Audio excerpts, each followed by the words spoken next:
nze gwe muna gwe parking ze wano. I'm waiting for my accountant. Tulina okufilinga returns. Omanyi omwaka guggwako. Ate okutandika week ejja okuddamu okufuna ku accountant lujja balutalo. Then n'ekirala next week nyinamu activities nja. I'm very busy, so olwali ngumbye emmotoka ngipakinze tunudde mu gate wayingira bwati nga tugenda filing returns era wayingira bwati nga mbasiibula wayingira bwati nga naye nga muli mutya. How are you, Joshua, Eddie, Patrick, Muyimbwa, Mwebarikeera? Cause you guys are doing very well. I'm also doing okay. I'm healthy. I'm not complaining. Omanyi ebizibu eby'essente bwibanga byolina ne bwoba oli mwavu gwe manya nti ebizibu by'essente biggwa. Ebizibu by'essente bikola ki?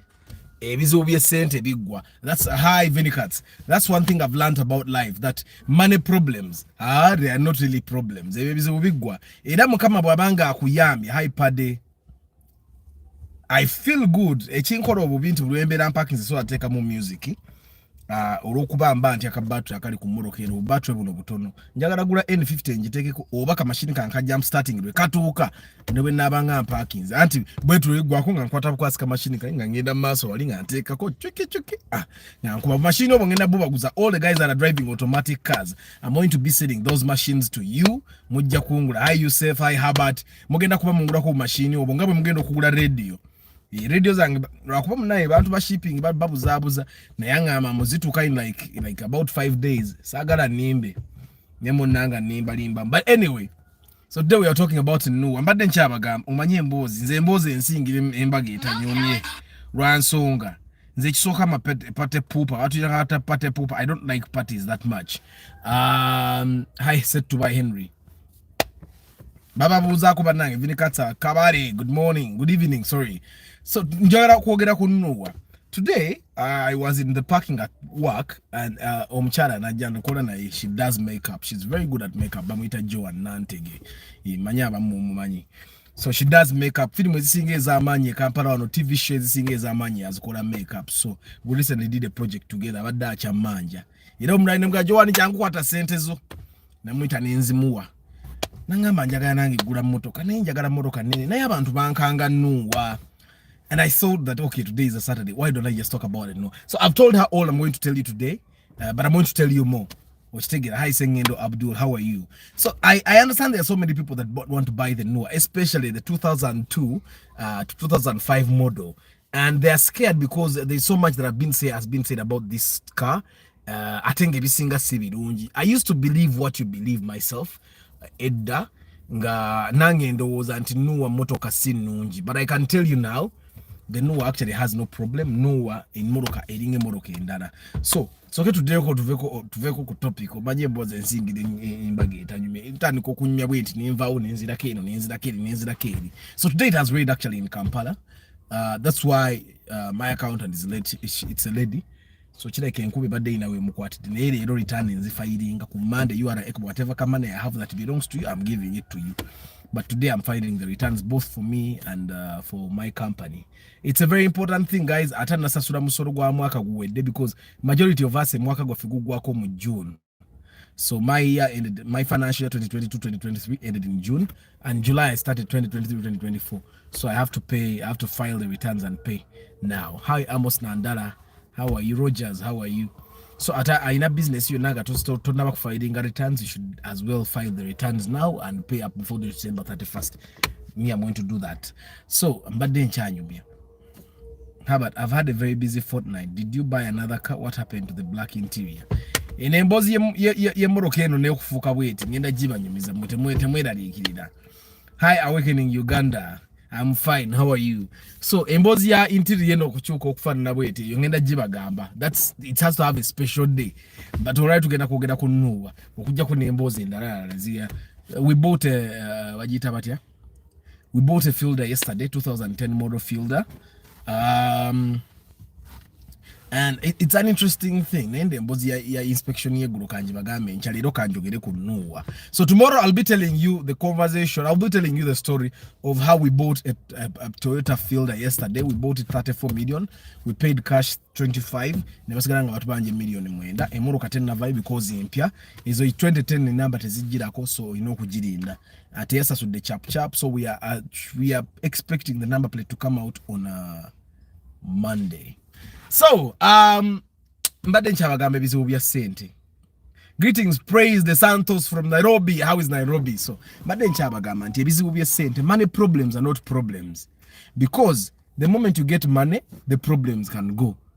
You get, so that's why personally, every time I have a money problem, I pray to God that I'm able to get money. Because when I get money, I finish that problem. So I have some money problems. Like I think like every person in the world, because even the rich people borrow money from the bank because they have a money problem they're trying to solve. So I have some money problems. I'm very healthy. My family is healthy, and sometimes hi Wilbur, I realize that some of the problems that we have that are not really money problems can come from either sicknesses, conflicts and wrangles. So if you don't have conflict with anyone, if you try as much as possible to stay out of trouble with anyone, and I find that kind of tries to limit the non-money problems I could have, because majority of the money problems, by the way, that people end up having, they come from a lot of conflicts that come into our lives bring the non-money problems. I tell the non-money problems are very dangerous. Hi Alan Molindo, how are you? The non-money problems will bring a lot of danger in your life. The non-money problems will cause you a lot of headache. The non-money problems can even kill you. The non-money problems is the reason why people get depression, which take it. So if you're there because the moment you make money, you can solve those problems. Now, your issue should be, how do I make money? Which take it. If you have had a sick person in your family, and you have thrown all the money at that sickness and the sickness is not getting solved, it's not going away, that's the only time you can know that non-money problems are actually very dangerous. But if your problems are money problems, my dear, praise God. Every time I have problems and they are money problems, I praise God. Hi Osip Ankunda. Yes. So Osip, there is a play that I directed. It's called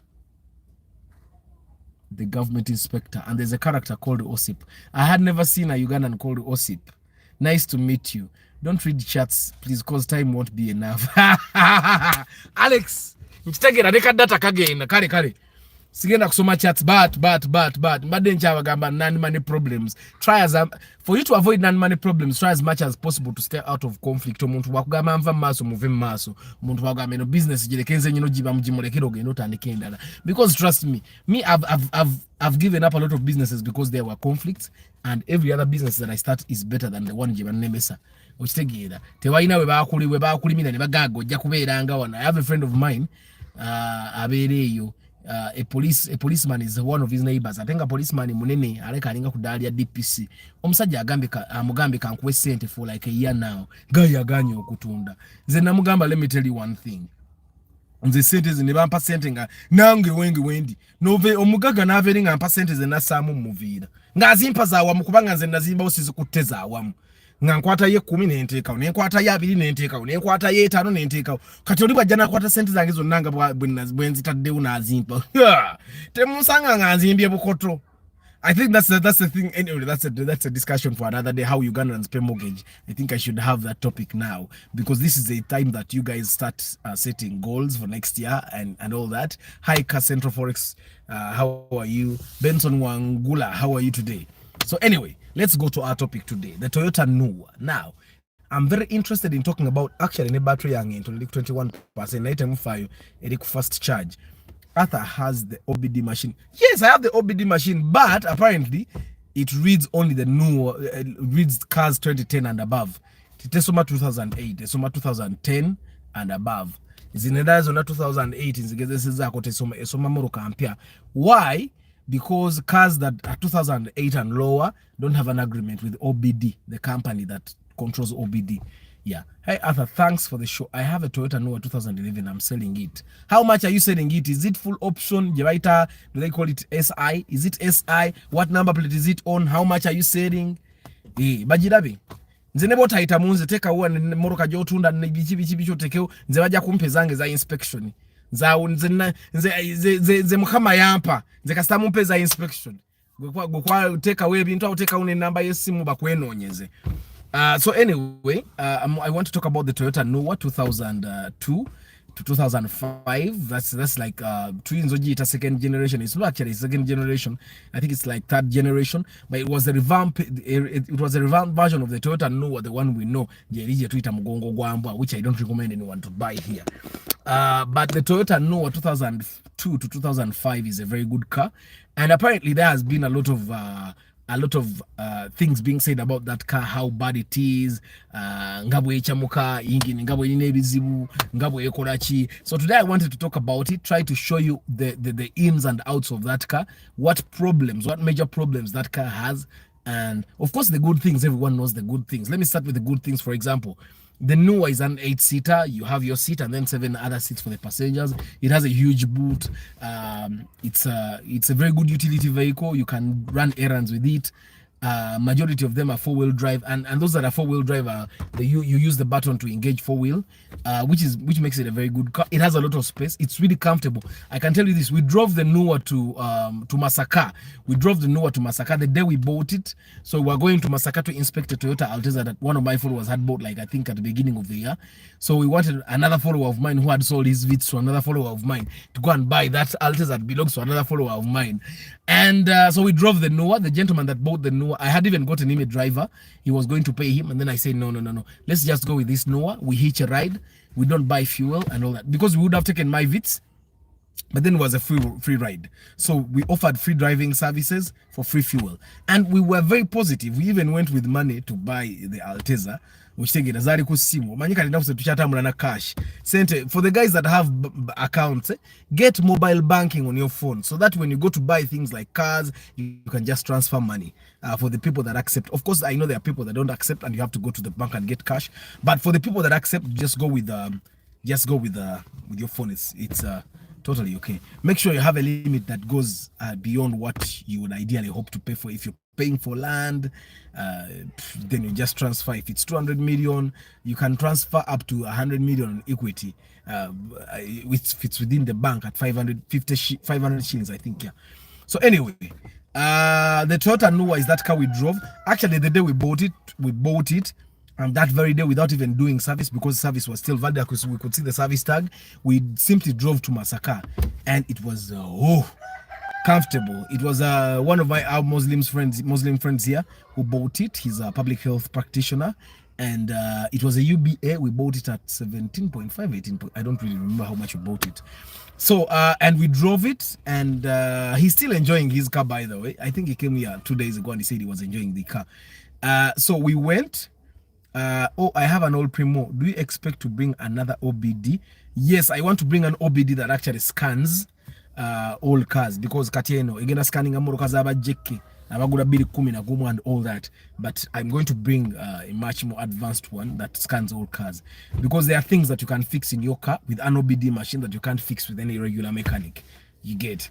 Because the regular mechanics, they simply fix what makes the car move. The OBD will fix everything that makes the car move much more efficiently. So let's talk about the Toyota Noah. The advantages are very clear. It's raised, a lot of seats. It does a lot of heavy work. Of course, it doesn't reach the Pro Box, but it does a lot of heavy work. At least the amount of work that majority of you guys do, the Toyota Noah can do it. High solo extra. So it's a very nice car for a family person, a guy that if you have a school and you want to have a school van, the Toyota Noah is a very good car. If, for example, you have a small farm, gatoti can be furusi, you put not too heavy stuff, the Noah can definitely do your job. It's a majority of them, like I said, are 4-wheel drive, and their 4-wheel drive is still working. It's very okay. They have power. Okay, now I think I don't want to talk about the advantages. Everyone knows the advantages. What do you recommend currently for starters? Let me come to that Central Forex. So I wanted to start by telling you the challenges that come with the Toyota Noah But these are the challenges that also come with other cars. Even the car that I'm seated in right now, it can have the same challenges. But these are the challenges that people are making a very big deal of, because it's the Toyota Noah. First of all, the Toyota Noah used to be very expensive in the beginning. So for someone to buy their car very expensively and then it gets these problems, they will definitely blow it out of proportion. So I don't want that to happen again. And for the guys that are interested in buying the Toyota Noah, inspection iweri. Anyone wano kuchidogo mpabu ikasende nezi I do inspection. I come with my mechanic. So anyway, let me start with the problem that happens. As a problem that have you called? Where? How far? Uber. I think border. Okay. May call back, I'm not sure. All right, guys. So we are still talking about the Toyota Noah, and I'm trying to dissect the problems. And I'm starting with one problem that is with very common with all cars.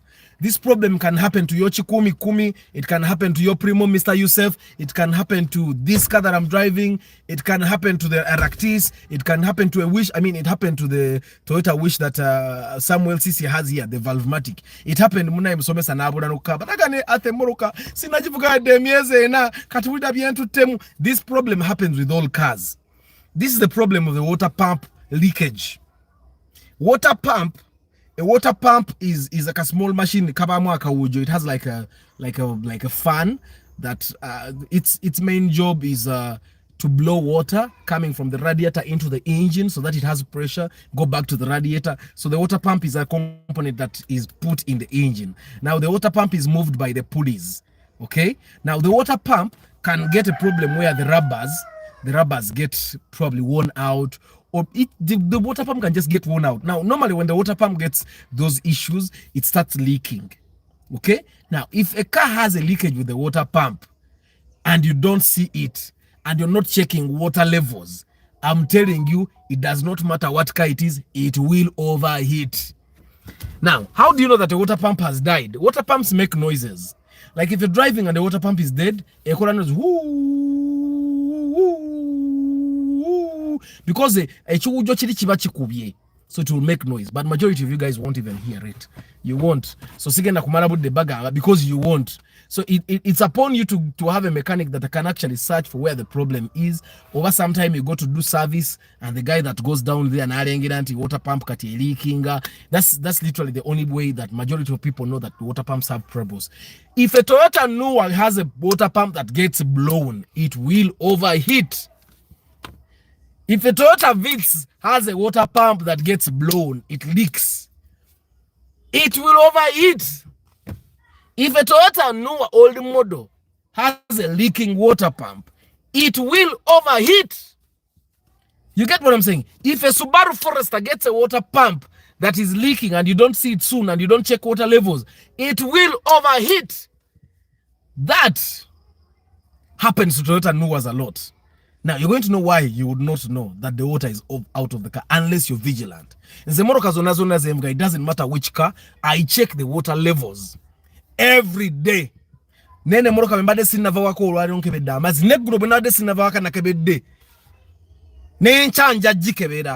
like a habit of mine because I love cars. And it's like every day before you leave home, you look yourself in the mirror to make sure why would you not look at your car? Like literally, I look at my car all around. Actually,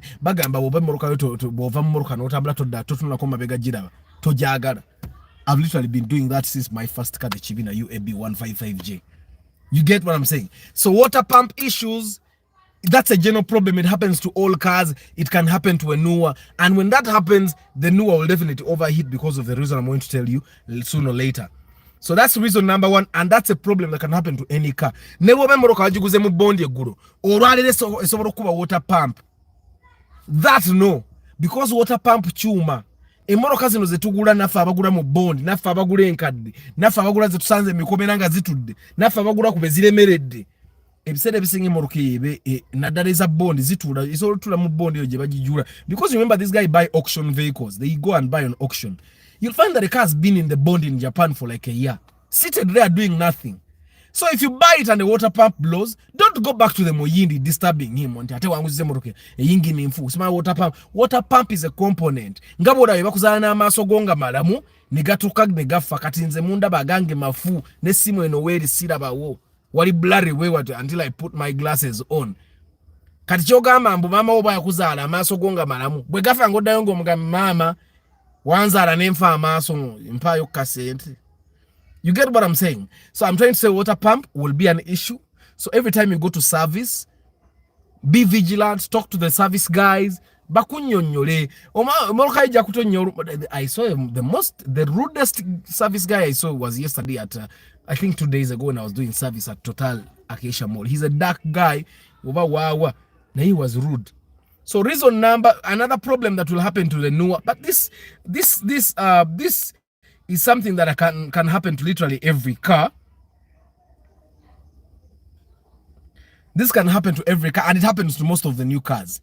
The fan that blows air into the radiator. Okay, it pulls air from the outside. The air goes through the radiator, and then the water that is in the radiator goes cool, right? Yeah. So era fan here we bagisako bubi ku moroka. Ere moroka echamuka ne weba fan here running because ate efo chok skempe we jije bweru ate besika bugu mungereza mochi mu radiator. So that's why you guys need to get qualified mechanics. Abamu ku moroka zibabonya kubana ba marika bankanika bajiga. But anyway, pan here yonga tena kole ina switch egisako. It's almost like a socket. And that switch etero okufa. Ate mwabaine moroka empya banayi muberenga mwegendereza nnyo. That switch can die and the fan doesn't go on, or it can die and the fan is very slow. Now if a fan is very slow, your car can overheat. And remember, these engines, they are made out of aluminium. They cannot be repaired. Tosora ganti kati moroka yange yachamuse katujiddemu era bwe echamu kajjamu suula eri buli endala. So that's why it's very important for you to always know, always have your mechanic check out, is the fan working properly, bichi, and don't leave home before checking water, especially you guys that are driving new cars. So fan ya switch yefa kunuwezo ifa nnyo nene kumoroka empya ifa nnyo. I don't know if I'm clear. It's a problem that is general. It's not only with the newer 2002 to 2005. It's a problem that is with even the newer cars. So tebakulemesa okugula nuwayo nga bagamba echamuka bichi ensonga bilize nkwadde chamusa nuwa so chamuse moroka endala yonna. The water pump leaking is a problem that can happen to any car. It can overheat any car. Then the fan switch happens even to newer cars, so all cars can overheat. The Toyota Newer was like the first attempt by Toyota to create a modernized car, a modern VVTi car. Toyota Newer jemulaba yemo kumoroka izasoko kubeza VVTi wane Kampala. That's why mechanics up to now are still complaining about it, because yabata wanya gatibagara kola research. You get what I'm saying? So the other problem you're going to see with the Newer, now these are problems that will happen with the car. Whether you maintain it properly or not, they can happen. The water pump can die whether you like it or not. The switch fan can die whether you like it or not, whether you wash the engine or not. I see people saying, engine tena yezo wa mrasto etwane ba oyoza engine oyoza yachi. Engine mujeso nywe kolomu. Gwe bagaye mbwebera kenfufu te tokota. The other issue that you'll see with the Toyota Newer is the fuel filter. Now the fuel filter is in the tank. Ichichibacha plastic ingacha white episode bisinga. I've never seen a black one or a blue one. I've always been seeing white things. So fuel pump ekwata muli. So amafuta gaita muli pump nega kuba nega furumia. Now that fuel filter gets clogged. Especially for you guys abatanya mafuta gamaramu moroka ne bwe kusika konge skebi chafu. I don't know if you get what I'm saying. And when that happens, chijja kufa etuke pipire paka bonogula fuel pump. So try as much as possible, guys. And I tell you, emoroka muzikumire mu quarter tank literally all the time. Emoroka you racho juwa mafuta. So when that happens, the car will start having problems like stalling, atobuchafu olumbu yinza okuyitamu ne bugenda neno mu nozzles nazo ne zijjira ogenda okwesa emoroka yajjanga namu bakisumudde fuel pump biganye baze mu nozzle biganye batinkudde ebirala bononye wiring kwega emoroka ebadde ng'ekirwadde kyayo kyali badde kyaggwe putting in some enough fuel. Now you're buying another engine okitegeera. So you 3 reasons I've given you. bad water pump, fan switch, clogged fuel filter. Fan yetaga kujiteeka ku ignition switch naye automatic fan yetaga offa yenyo. Thank you Joshua. By the way, for the guys that don't know, Joshua is a mechanic naye yagano tugamba gyakolera. Tetunafe tetujja mwegayira. Tetujja fe kasita tumufuna muwane ebyobwerere. So let's go. Reason number 4 would be the throttle. Now the throttle chibayite ekimiro is that thing that opens the air. Kati ate in the iramba gambe ezo nnuwa ze viviti aye zasokera ddala e Kampala kati yoto sola gikoloti yakagere ke bayita akagere. For you to accelerate that car, you actually need to come here and press the accelerator from inside the car. It's the throttle is controlled using the computer which tegeera. So just know nti throttle body eyo esobola okufana yo nekubuzaako emirembe ng'egira sitejjudde. Hello. Bampadde juice naye glass tejjudde. So anyway, tukyagenda maaso mbawadde reason meka mbawadde reason esooka ya water pump. Ya water pump 330. Ya water pump ya reason esose je mbawadde obulwadde obusooka obwannuwa naye obulwadde mbagambe it can be with any car. Okitegeera. The reason is so the water pump can die even in the bond. And for you guys that don't know, nemu bond yenyini bakanikira yama motoka by the way. Neba ngevudde Japan netuuka e Kampala ne bagikanikira mu bondi. Mwabata natambula ko mabondi mu mutamanyi. That's why mwabagenda ogula emotoka mu bondi you need pre-purchase inspection a lot. Ojagenda ogula ekimotoka ngeje era ngena banyumiza inspection ye twagiguze group fielder. I'll tell you about that. So tomorrow I'm going to be telling you the story of the fielder that we bought yesterday from the bond. I'll be telling you the story and you guys can relate. So fan switch. Ngajocho wamagai woso ajiteka ku ignition. Ngolte fan ya ignition. Era actually moroka ye masaka chetwakola. Tetwagala kueta wanya nafe tujisoko. Joshua chagamba kuteka ku ignition switch ye fan ya direct. Abatachimanyi. Then Embagamba fuel filters is getting clogged. A lot of them get clogged and you don't want that to happen to your car because it will cost you a lot of money. It might destroy a lot of components in the fuel system. Then Embagamba ne throttle body. Now throttle body boboso borogula WD-40 mugule fuira muko ku WD-40 mu throttle body yo. If you don't know Toyono nafuna mechanical mo WD-40 mgayo bagana WD-40 na yongosa. I'm going to do a video on that specifically. Then ekirala okutabwanya moroka fuel pressure switch. Fuel pressure switch ebere ne mabeganga ku nozo mu engine bogera ku engine ne mabega. Fuel pressure switch yetawanya nye moroka ezo. Nti bubera mamakanика abatamanyi byakola. Fuel pressure switch ejja kusumbwa moroka yo ogule ne engine naye nga akantu kabadde katono ka switch kamuka akukyusa.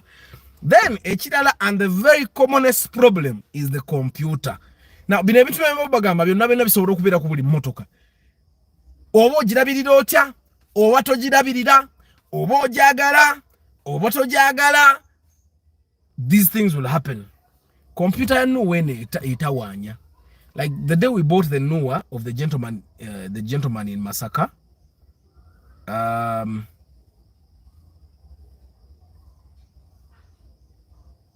the day we bought the Nuwa of the gentleman in Masaka, we went to visit a place there somewhere where we saw a Nuwa. It was a UBA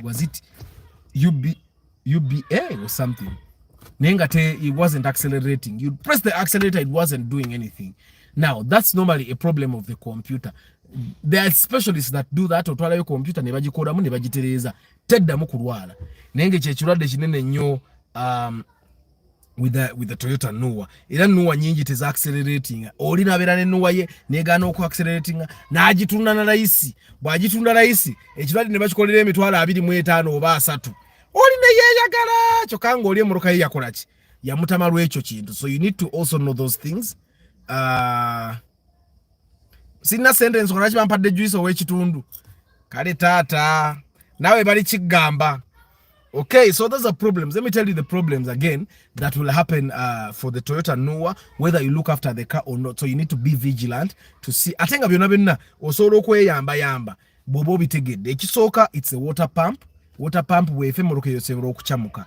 Naye nkugamba nti ate emmoloka eyo bw'eneekyamuka, engine yayo tebagisibaamu.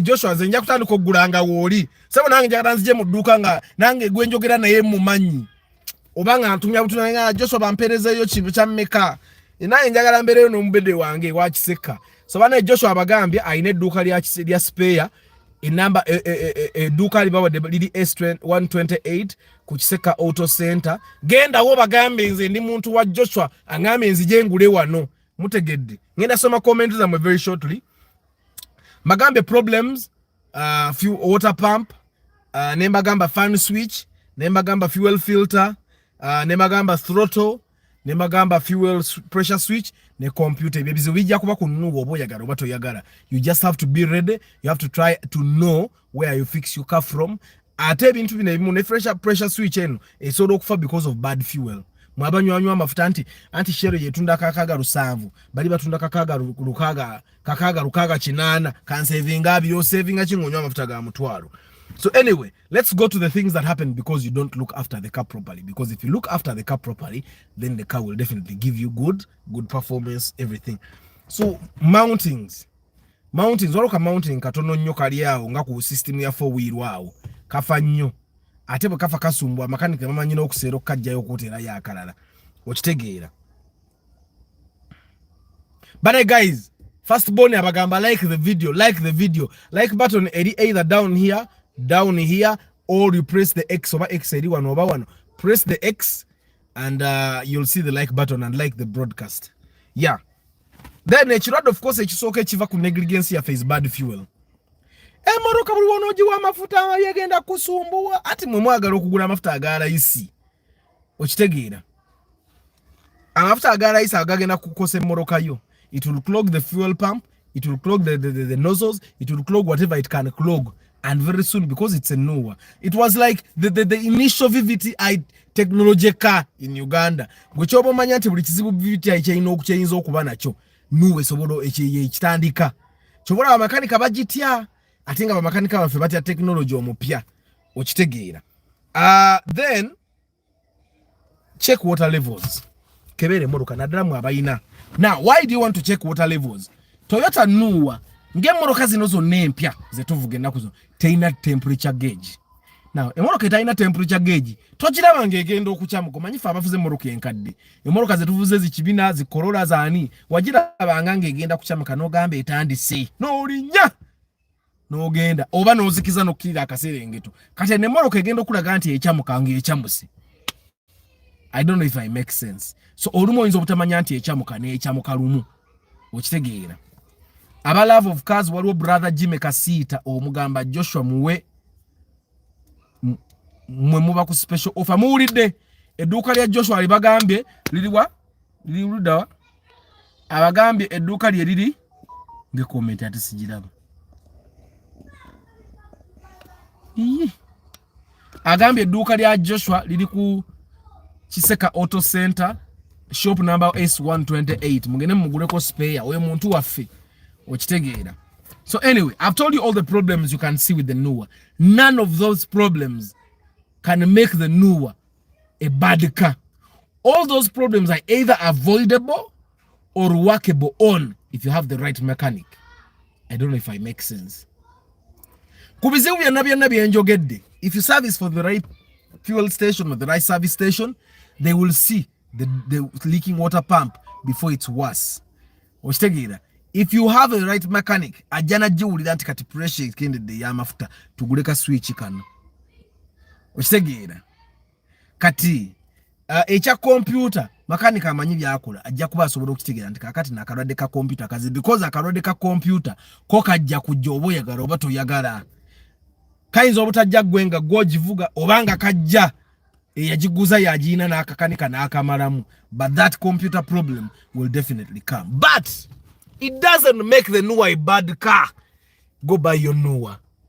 The newer is one of those, the 2002-2005 model, is one of those cars that you can buy cheap and enjoy. Okitegeera nti mu UB ogenda funa newer yo ogende mu UB series millions nga 16 17 18 ogende weyagale. But I've seen one thing that you guys have, especially the guys we do inspection with. Mugenda ne muloza nti bwogule mmoroka ologibwozi yuzo mmene 15 olotoveeko kyokola. You will fix things.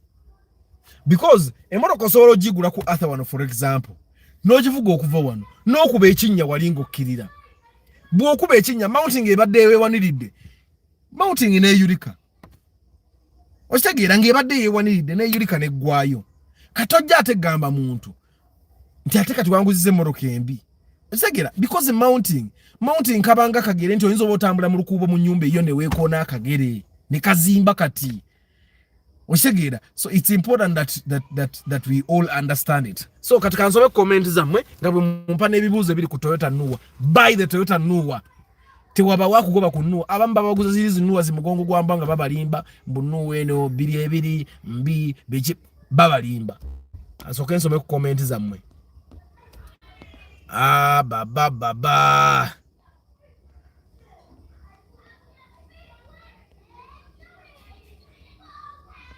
Okay. Toyota Nuwa 11 nakumaze nakugambye ekyokukola. What do you recommend currently for starters? Abantu abatandika omanyi obuzibu obuliwo nti mweronda nnyo mu mmotoka nze banaye nze seeronda mmoroka nze mmoroka kasite bange ekola omulimu gwayo ate batemulaba nti nvuma naye duweti tevugika duweti ekwavuwaza. Waliwo emmoroka ezimwe nga nogirowoozaako obulowooza nga nze ngivuga omutima gunnuma. Do you know why?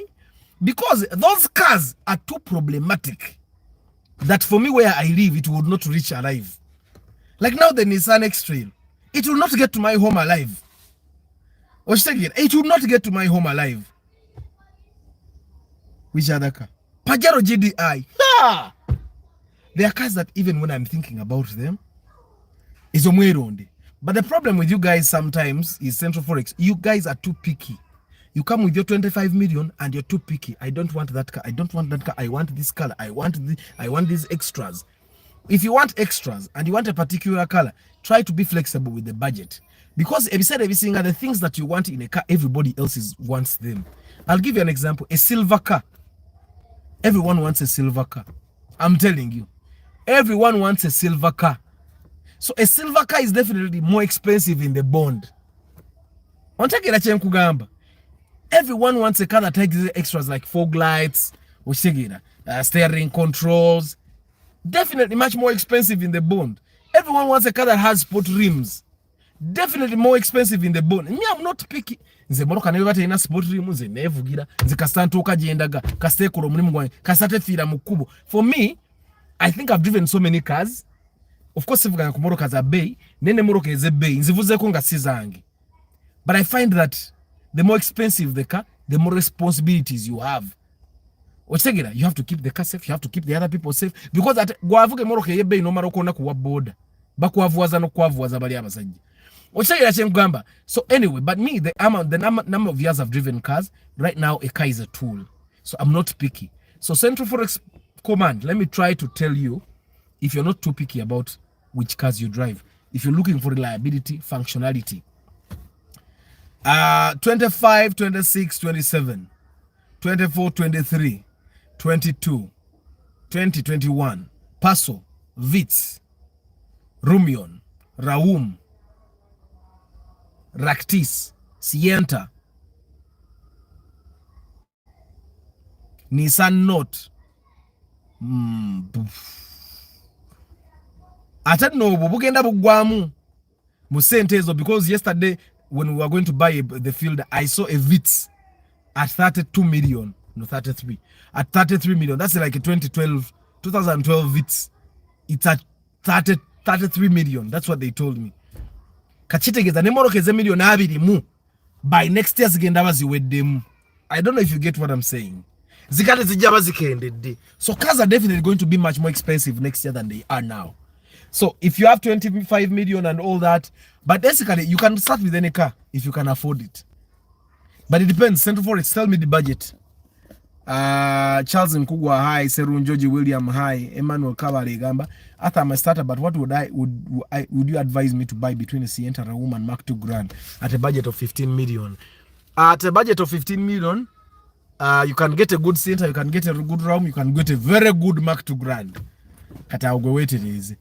Rauma and Sienta almost use the same fuel. The Mark II Grand uses a little more fuel. It's rear wheel drive, but also the Mark II Grand gives you much more comfort, gives you grand. Kwegamba oyimira mbantu ne bagamba omusajja oyo ayinamu ku ttooke kati oba olondako. Rastas in Milan Arthur soko otubuulire ku byewayize ku baana ba Kisu abasasula miliyoni 100 buli mwaka mu fees. Aluli Fine Mama Bani, you know, broadcast Janakola and Zira Kukiso, I think Obaji was dead too. And death 3, I think. Dead too. And Mama Bani Yangamba, Hani ngo yogera oluzungu lwala nyombu nganga oluzungu kitake kina yigali. But of course oluzungu lwanti lwali lubyo initially nebo bera kubana bakisu bonna boogera luzungu n'abaana abaganda tebamanyi luganda n'abagishu tebamanyi lugishu n'abalugwala tebamanyi lugwala okitegera. But anyway, one thing I learned about the Kisu kids is that bali abantu ba international bakuza abaana abali open minded.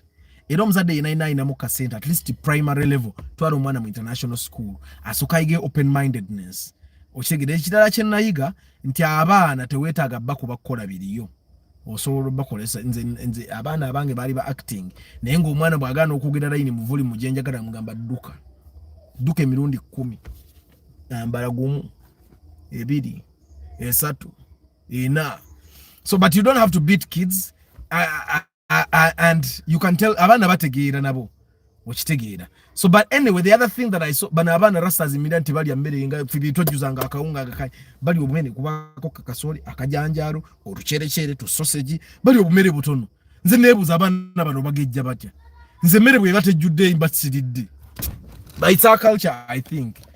Emmanuel, I think Sienta between those will work best for you. And at Central Forex, the problem with the Sienta would be the condition. At 15 million Sienta inzo butaba nungi, Mark II Grand jakuba nungi nyo, Raume jakuba nungi rungi. Okitegera. Because right now the cars that are being sold, katinga Sienta yojiraba, bwa mubondi ya $2.5 gwena $15. I would actually advise you ogende oje ole bwanga osobola okufuna sente zisasula myezi ngene 5-6. Okitegera. Inenga Sienta osobola ogifuna. I've never had the chance to help someone buy Sienta, used Sienta, because a lot of the Sientas we have actually seen n'abantu abajanga bazigura mu Uganda bwetugeza kufuna Sienta ogenda okwesanga condition ya Sienta eyombi okitegera ne mwesanga muguzemu emmotoka endala. Good evening Paul Tegeda Great. Osip Ankunda, kindly tell me the difference between coolant and real water and which one do you recommend? Now Osip, coolant was made to cool the engine. Coolant also helps the engine to not get rust and all that and deposits and all that. So coolant is definitely recommended. Naibo bato ina sente nyingi because coolant is expensive, but it's not something you buy every day. You buy coolant like once a year or even once every 2 years. So but if you don't have a lot of money, take a more 50% coolant, 50% water radiator. You can buy 2 liters of coolant. No, you are more sigade no juza wa amazi. Bobo sobola, just buy 4 liters of coolant. Chemanyizi juza radiator. Me I buy coolant sometimes. Moro kezimu zembera mvuga zibamu coolant already, so I don't need to buy. Hi Jeremy. I don't really need a PA. I already have someone that works like my assistant, but she's off on weekends. I really want her to be off on the weekends because during the week I'm really busy, and she does a lot of work that I would have done. So during the week, Nadarakati this period in inspections, so she's packed with a lot of work during the week. So I really want her to relax over the weekend and probably have fun and all that. Pade juice will have. Toyota's first direct injection system wasn't so successful, especially the D4. The Toyota Noah of the mentioned years, the main problem was the threads of the motor opening, hence coolant leaking. I've not actually seen that problem. I don't know what you're describing, but I've not really seen that problem. The Toyota, those Noahs, if looked after very well,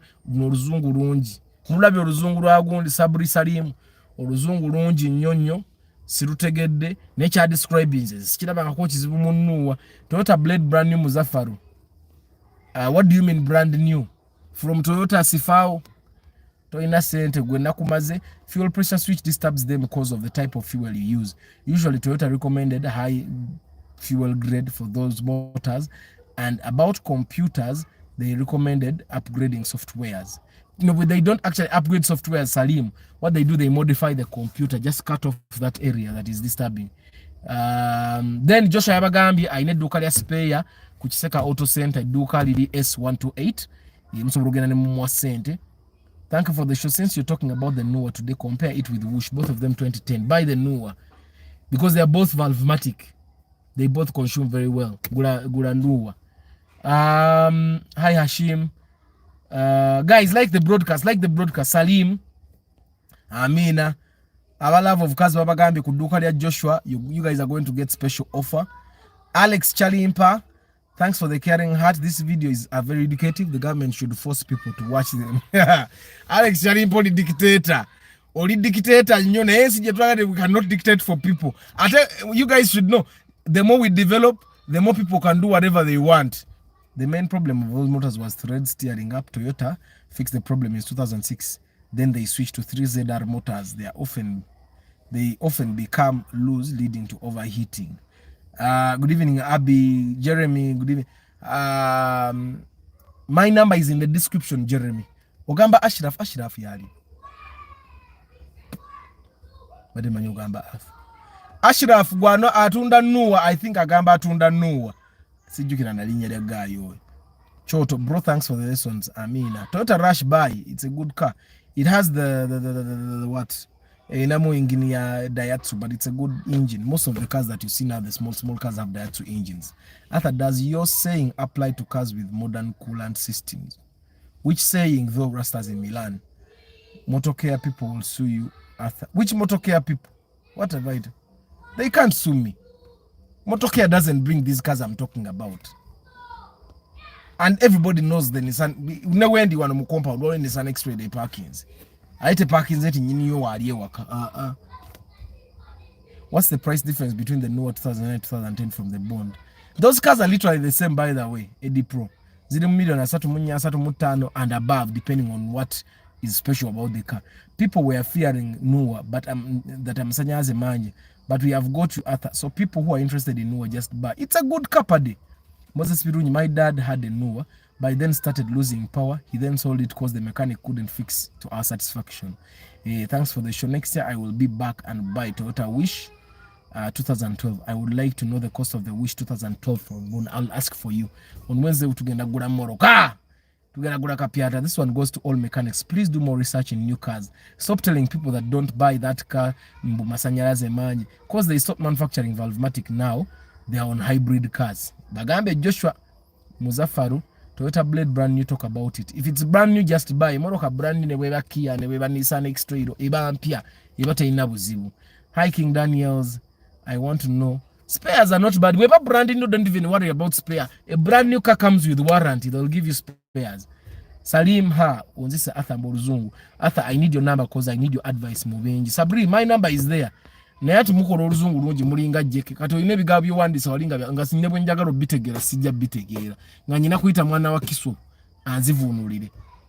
Good evening Arthur, here in Djibouti live. Naye here people have good brand new cars naye batomera nnyo awo Djibouti bavugira ku mukono ki wali komyewo n'ekimoroka ekipyongo okiguze rais nojja n'osasula omusolo. Yeah, so anyway guys, Noah njogeddeko omuntu yenna alina akanywe n'akatunda kange wadde bampadde akatunda katekajjudde bulungi. Oyinza osanga Urban kabadde kajja mulimu omucungwa n'enniimu network ensumbuye. You don't talk about BMWs. Have you ever inspected any? No, Jero, I've not inspected a BMW. I only know one person that is enjoying a BMW. Bamuita, he's a surveyor here. He's one of my people here. Isaac drives a BMW. BMW. BMWs have given people so many problems. Arthur, I have a Vitz 2009 1.3, but it's losing oil. I don't want to open it to put seals. I want to use ATP reseal.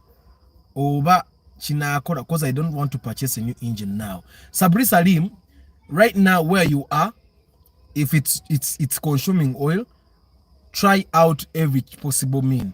If you want, if ATP reseal has been proven to work elsewhere, use it and see what it does. However, don't open the engine because it won't work. Now watch money. If ATP reseal refuses, then you have to buy a new engine. Watch together. That's but I've seen people open VVTI engines, Valvematic engines, but they never get back in they are never good. Herbert is saying BMWs are good You need a fat wallet to maintain it. I don't know if it's for non-wealthy people. Thank you. And majority of Ugandans are truly wealthy. Please talk about Toyota Rumion and the new Toyota IST. Which car would you recommend a person to start with? I have been following you for a long time with no luck getting your audience. Francis, the Toyota Rumion is at about 27, 28 in the bond. The IST is about 30 something. Buy the Rumion. The Rumion gives you more space. Yeah. The IST is expensive, but like, you know, I'm broadcasting and just again the IST is very expensive, but the Rumion, I'm telling you, but what to the Rumion, the IST. Buy the IST only if you really must buy the IST. If you really love the IST. But if Oringa Athanti, chikole mucho gula Rumion. Kajuzi mapadeka tunokubaka lungi nnyo. So ano Dr. Jonathan yatugambira ebirevu si birungi. But anyway, my guy, kansome kumanyaga nga mulete ebibuzo. Bring your questions. Me, I have no problem. Joshua, Eddie, Patrick Muyimbwa, Vinikat, Mutumba Pade, Yusuf Sulaiman, Algazai, Harbat, Sejemba Henry, Emmanuel Kabale, Mr. Sengendo Abdul, Mutumba Pade, Tayeba Rogers, Amos Nandala, Travel with Shafiq, Awakening Uganda, Praise the Santos, Semusu Wilba, Alan Mulindo, Osip Ankunda, Alex Chalimpa, Central Forex Command, Benson Wangula, Iga Aslaf, Yusef, Solo Extra, current Charles Nkugwa, Serunjoji William, Emmanuel Kabale, Rastas in Milan, Paul Ntege the Great, Jeremy, Kampurira Amy, Sabri Salim, Muzafaru Chiyaga, Alex Chalimpa, Baba Hashim, Firstborn, Bukenya Abi, Jeremy, Choto, Eddie Pro, Clark Rhyme, King Daniels, Waze Alvin. Arthur, did the woman take the vits? No, she did not take the vits. Ebyombi malanga conceited. Who do know was paint job always wear out quickly, especially the bonnet area. That's an answer that I may not be able to give you right now. I mean, travel life vlog, Jita Jero, Esego Francis Nozankuzemu. But Arthur, I want to buy a used Diana. That's what I can afford. What could be the price be? I have no idea. Nakuzino Diana ngaza gwa kungo inagura elefo bakanta. Brian Wanyama, good evening. Karim, Arthur, what causes a car to take long to shift from one gear to another? I'm having a problem with the Prado 1994 model. Do service. So kukule service ya gearbox, Karim. First do service of the gearbox. Bozena katimba, let them wash that katimba. I'm sure the problem might go away. Arthur, ne Arthur kweli oli 5 feet 11 nga woga. I'm 5 feet 11. Yes, kana kamoto kakatono. Ndabikangwa nga giant. I'm 5 foot 11. How is the Toyota 2003 Toyota RAV4 maintenance and its transmission? Jeremy, the 2004 Toyota RAV4, there are some that have the same engine with the Primo new model. There are some that have the same engine with the newer. So they don't have those transmission issues. I don't know where you read it from, but they actually don't. Just maintain the car properly. Tejakubana buzibu. Joshua Gamba, Arthur nina research jendiko. Ojamu gearbox yonna n'otuuzaawo ey'amasanyalaze ya gearbox esigala yemu used to 20,000 to change, then it moves to 250. Sikitegedde Joshua. Ojamu engine yonna n'otuuzaawo ey'amasanyalaze gearbox esigala yemu used 200. Joshua damu wandika akantu kano, change when it moves to 250 kilometers. Joshua, bwoba ogenda kukola ekyo ngamba nange ngule yakamoroka ka project katu kiteekemu wookomerawo. Waliwo n'omusajja abadde atunda akamoroka bakayita batya kano. Ngenda gula ka project ka Joshua jakasangawo naffe tukikole. Arthur, you should talk about engine oils regardless of the weather we are in. There is a myth that we cannot use, but I use it and it works very well for me. I'm going to try and research Is that why your car is consuming oil? Salim, it's a funny thing that you're saying your car consumes oil, and then you're using an oil that people are saying we should not be using here. I don't know in which car you're using it. Could you try and change, probably first try and change the oil before you think of using a ATP sealant? Can you try to do that? Most of these cars share engines. Toyota just changes the shape and maybe twerks the series a bit. Didn't know Kawondo and Vanguard share engines. Or a woman Platts mostly the one. Yes. It happens, by the way. Conceited. Derek Lule, how are you, my brother? Today the video is crystal clear. Anti silimu kutambula. So the network egezeza kukuba stable. Sometimes gears take long to shift when the engine is cold. Even after service, I don't know whether I'm the only one that issue. If it takes long to change when the gear is cold, let them check some sensors. Yamoka jitwale ku computer. Jitwale computer majikebere yonna. They will tell you what is wrong, and then you will change it, and then you see a change. Arthur, is there a Mac 2 Musota with the one? No. They are all 2 liters. Actually, the Mac 2 Musotas were only 2.5 liters. Neza 3 liters, just that 52 zinani Kampala. Muna wenkuye sawa nenjisula nze yaganyira kubeda chikasa. Accountant atuzizanze. Bana yabata nasasula musolo. You go and file your returns and pay. Go and file your returns and pay. It's important for the country. It's important for us as a country that we fingaba tuze fetusasula chi.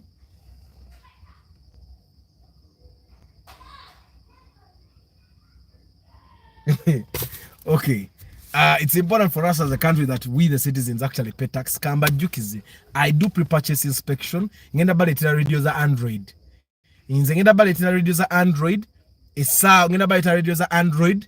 Wiki I think over after Christmas. Zigenda kuba wano njagala munguleko radio. Then ndimukola research yaka antu aka jump starting akapika no muka mipira. I know this is a problem that we have. You wake up in the morning, you want to go to work, and then one of your tires lost pressure. So kalika machine kengendo bale you just put no pika pira ne good down. Then you come and park in a place like this one. You start the car battery away deko. Kagenda kubaka pump pressure ngaka jump starting and jump starting. I'm going to bring those machines for you mujja kumpagira. Tebujja kubabwa bei nyo. It's going to be definitely cheaper than what is in the market. If there is anything in the market of that, because I've tried to look for them and there is nowhere for them to be found. So I'm going to be bringing these machines for you mumpagire. This is how I'll keep the channel growing. And yeah. So Fielder 1.5 liter VVTi, how is the price? Now the Fielder, there is a new model and the old model. The old model so roji funa milioni 15 mukaga we watyo 15 mukaga ebetambudde naye tejja kuba mbinye eba mu XUZ ya winzo wingira ko mu UBA boboli lake. Then the newer models, most people are driving 1.8 liters, I think, because of the power, but there are those that are driving a 1 NZ engine which is 1.5 liter. Ujatandikira milioni 23 25 Jeremy for the Fielder, the new model. Yeah. And the new model is definitely what I recommend if you have the money, but some people don't have the money, so they choose to buy the old model. Hi, Paul Katunzi Moyomba. Rastas Milan is saying, let's join our hands as Arthur funds and fundraise to buy him 0 mileage car from Sifa. Ha! Mbangendo kujoga Kampala! Yo. Nefune moka 0 mileage. Olaba bine bikadde byange byenne yagaliramu. Rastas Milan mba mugenda kujaya mangena. I don't use that oil in Vitz Arthur cause its mileage is already past 100,000 kilometers. Only use that oil low mileage cars. With Vitz I'm using heavy viscosity but still consumes. You try the sealant then, Salim. Arthur, how is the Toyota Belter? The Toyota Belter is the Vitz. Toyota Belter replaced the Toyota Platts. Muntegeda. The Toyota Belter replaced the Toyota Platts. Era bwe Vitz version yayo ina cc 10 ne Belter egenda ba ne cc 10. Mukitegera. So the Belter is the replacement of the Platts. I've had people praise Castro Age engine oil, saying it's much better and longer lasting. I currently use Shell, but considering Castro, it's more expensive. So maybe Antika Cat considered. One thing you guys need to understand is that some oils may not work for your car. Either you will go to Castro and you want to get an oil for your car, and you get literally the same oil as Shell because of the age of your engine. I don't know if you get what I'm saying. So in oil is oil ya mu grade. Wano oil akola mu engine empye nnyo, waliwo akola mu mpya pepya, kani wabawo n'akola mu majority of the cars in Uganda. So be sure to ask that before you buy that oil. Okitegera. But then Chabagamba, I do pre-purchase inspection. I only charge 400,000. I come with a mechanic and we make sure you buy a good car at a good price. Even enough verification of ownership, tukuyamba kono kubagaininga, but majority of the time our goal is to make sure you get a good car at a good price. Femoro kaze ebisede bisinga ze tugula zitakubaza abusubuzi. Tutera kugula bei ya abusubuzi ffe.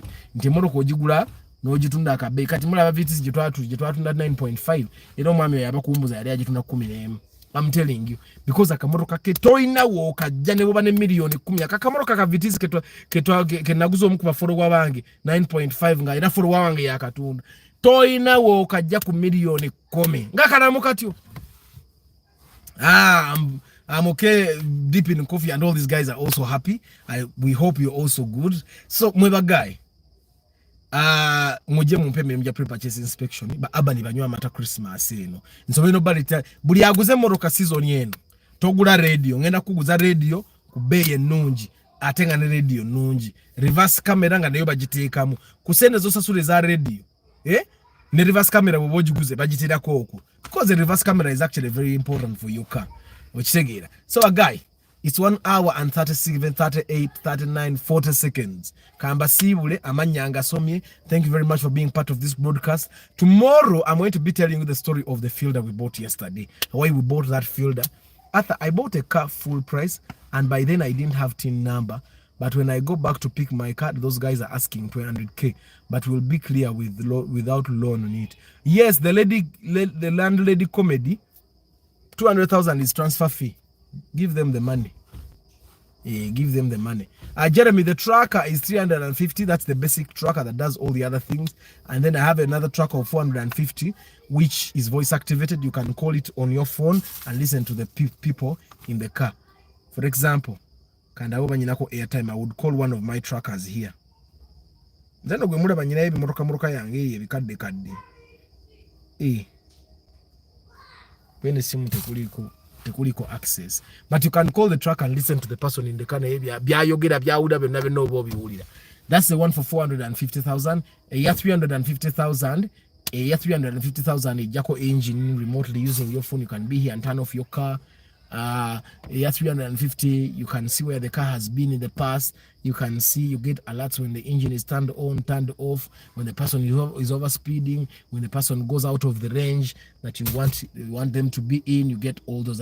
Na ye nga pre-purchase inspection bobono batonda gena mugula moroka. You can go to the bonds and look at cars. Nebo no batonda gena mu bond gula moroka.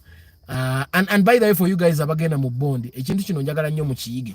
Buli bwogenda mu bondi ogule moroka ne bakulambuza bangi naddala ezo bondi ze moroka empya buli muntu akulambuza agenda kulyako sente. I'm telling you, abakuguze moroka tebajja kugamba naye buli wonogenda mu bondi gwe buli wogamba ndagaako ezo sente zo ogenda okwatamu.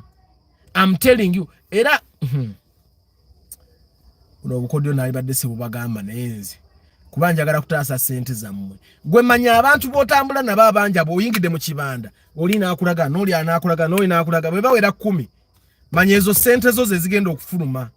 No one in those bonds works for free. Mulimu abantu abali ku musaala kati nze abamumba manyi nti ono akolera muyindi gundi bamuwa omusaala gw'omwezi, oli akolera gundi bamuwa omusaala gw'omwezi, naye mulimu ababuloka bali omwo munda jangu nkulageko okitegeera abo bajja kulya mu nsawo yo. Prado old model, is it 1KZ diesel?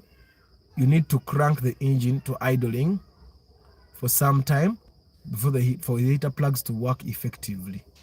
Okay, aba akugambye naye nti era ekizibu kya gearbox si kya gundi si kya engine. But those bond guys don't change when you owe them some money, especially Pine and Bakuli.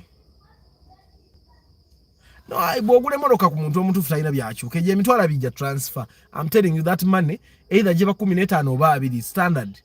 If you buy a car, you pay that money. It's your car, so they're transferring it to your names. So don't even feel like they're cheating you. But guy, kamba sibuli. But Arthur, would you recommend someone to buy a Primo with D4 engine? D4 doesn't have a problem, by the way. Just give it Shell or Total Fuel. Tochusa. It does no problem. Na hiji gule cheap. Togula emoroka ya D4 no jigula bay. But guy, kamba sibuli. Tomorrow evening 5:15 ngenda kubamba buli lembozi ya emoroka gye twaguze yesterday. Toyota Fielder gye twaguze 34 million tusoka 25. 5:15 tomorrow morning. Is Ipsam okay for me who does agriculture? Because I want a car that can carry at least a sack of maize, manure, etc. Ipsam ekikola. Baga ikamba si uli mukama bawo mukisa. I'll see you tomorrow evening. Don't forget, today at 8 p.m., we are going to be watching the Cafe My TV show on a channel called Pal Magic Loco via DSTV and Go TV. Go and watch the show and tell me what happens in today's episode. Tomorrow you tell me. God bless you guys. I'll see you tomorrow. Ciao.